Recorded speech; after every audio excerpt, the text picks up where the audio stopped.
नगरीय विकास एवं आवास मंत्री भूपेंद्र सिंह का बयान सामने आया है। जिला पंचायत अध्यक्ष के चुनावों में भाजपा की जीत पर बोलते हुए भूपेंद्र सिंह ने कहा कि भोपाल में भाजपा की शानदार जीत हुई है।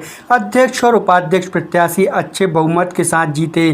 कांग्रेस के पास वोट नहीं थे। कांग्रेस चाहती कि भाजपा के वोट न डाल पाए, इसलिए कांग्रेस के बड़े बड़े नेता गाड़ियों से सदस्यों को खींच रहे थे। 51 में से 41 जगहों पर भारतीय जनता पार्टी की शानदार जीत हुई है।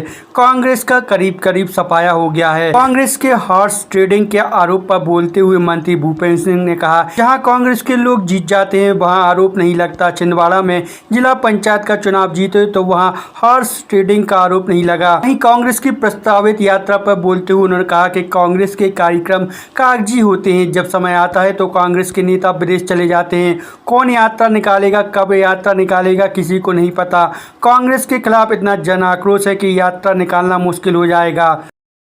दोनों प्रत्याशी अच्छे बहुमत के साथ जीते। कांग्रेस के पास वोट नहीं थे और कांग्रेस ये चाहती थी कि किसी भी तरीके से ये मतदान ना होने पाए, जो भाजपा के वोट हैं वो ना डलने पाए और कांग्रेस के वोट डल जाएं। इसलिए आपने सबने कल देखा कि कांग्रेस के बड़े बड़े नेता गाड़ियों में से सदस्यों को खींच रहे थे, गाड़ियों में से खींच के निकाल रहे थे, गालियां बक रहे थे, पुलिस के साथ झूमा झटकी कर रहे थे, गेट तोड़ने की कोशिश कर रहे थे। वो सब आप सब ने देखा। तो ये जो अब कांग्रेस का चरित्र हो गया है कि 1000-2000 लोगों को इकट्ठा कर लो और सदस्यों को छीन लो और छीन कर वोट मत डलने दो, ये एक प्रयास जैसा पहले विधायकों के मामले में हुआ था, उसी तरह का प्रयास की टैक्टिक्स कल फिर कांग्रेस ने भोपाल के चुनाव में की थी और उनको सफलता नहीं मिल पाई। भारतीय जनता पार्टी की जीत हुई और न केवल भोपाल में जीत हुई, कल पूरे प्रदेश में 51 जगह में से 41 जगह पर भारतीय जनता पार्टी की शानदार जीत हुई है। कांग्रेस का लगभग सफाया हो गया है। कांग्रेस का मध्य प्रदेश में इन चुनाव में जो हमारा गाँव के पंचायत के सबसे महत्वपूर्ण चुनाव होते हैं और जहाँ पर 70% आबादी हमारी प्रदेश की रहती है, तो पूरी तरह से कांग्रेस को मतदाताओं ने नकार दिया और एक तरफा समर्थन हमारे विकास के कार्यों से और माननीय प्रधानमंत्री जी, माननीय मुख्यमंत्री जी के नेतृत्व पर विश्वास करके ये भारी ऐतिहासिक जीत भारतीय जनता पार्टी की पूरे मध्य प्रदेश में हुई है। देखिए, आप आरोप तो कांग्रेस हमेशा लगाती, हम सब लोग जानते ही हैं। जहां वो जीत जाते वहां ये सब नहीं होता। वो छिंदवाड़ा में जीत गए जिला पंचायत, तो वहाँ हॉर्स ट्रेडिंग नहीं हुई, वहाँ बिल्कुल राम राज्य आ गया था और राम राज्य से वो वहाँ पर जीत गए। सदस्यों को बंदी बना लिया था। 3 सदस्य थे एससी के लिए आरक्षित था, तो तीनों को बंदी बना लिया कि दूसरा सदस्य हमारे पास थे, पर तीनों को बंदी बना लिया। तो जहाँ 8 जगह कांग्रेस मान लो जीत गई है, तो वहाँ क्या हॉर्स ट्रेडिंग करके कांग्रेस जीती है?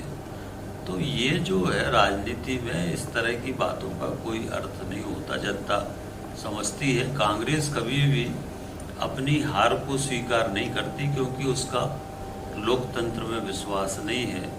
कांग्रेस हमेशा तानाशाही और राजशाही मानसिकता की पार्टी रही है और आज भी उनकी वही तानाशाही और राजशाही की मानसिकता है और इसलिए ईवीएम पे आरोप लगाना, सुप्रीम कोर्ट पे आरोप लगाना, सीबीआई पे आरोप लगाना, ईडी पे आरोप लगाना, इनकम टैक्स पे आरोप लगाना, ये कांग्रेस का चरित्र बन गया। तो जहां वो जीत जाते हैं वहां कुछ गड़बड़ नहीं होता है और जहां भारतीय जनता पार्टी जीत जाती है वहां ईवीएम में भी गड़बड़ी हो जाती है, बाकी चीज़ें भी सब हो जाती है, बाकी कहीं फिर कुछ नहीं निकलता है।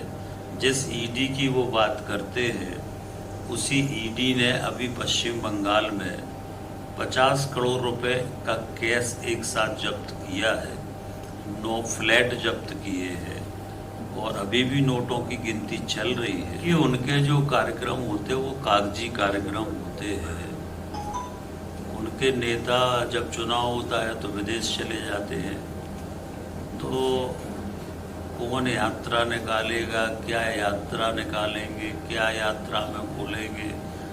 अभी तो वो स्थिति ये है कि अगर ग्रामीण क्षेत्रों में जाएंगे तो कांग्रेस के खिलाफ इतना जन आक्रोश है तो उनको यात्रा निकालना मुश्किल हो जाएगा। विशेष रूप से जो हमारे ट्राइबल क्षेत्र है वहाँ पर जिस तरह से राष्ट्रपति के बारे में, महामहिम राष्ट्रपति श्रीमती द्रौपदी मुर्मू जी के बारे में कांग्रेस ने जिस तरह से अपशब्दों का प्रयोग किया है, उनको कठपुतली कहा है, उनको राष्ट्रपत्नी कहा है, तो एक आदिवासी महिला जो पहली बार देश की राष्ट्रपति बनी है उसको जिस तरह से अपमानित किया है कांग्रेस ने, तो पूरा जनजाति समाज इस समय आक्रोशित है और कांग्रेस के लोग किसी जनजाति क्षेत्र में जा नहीं सकते।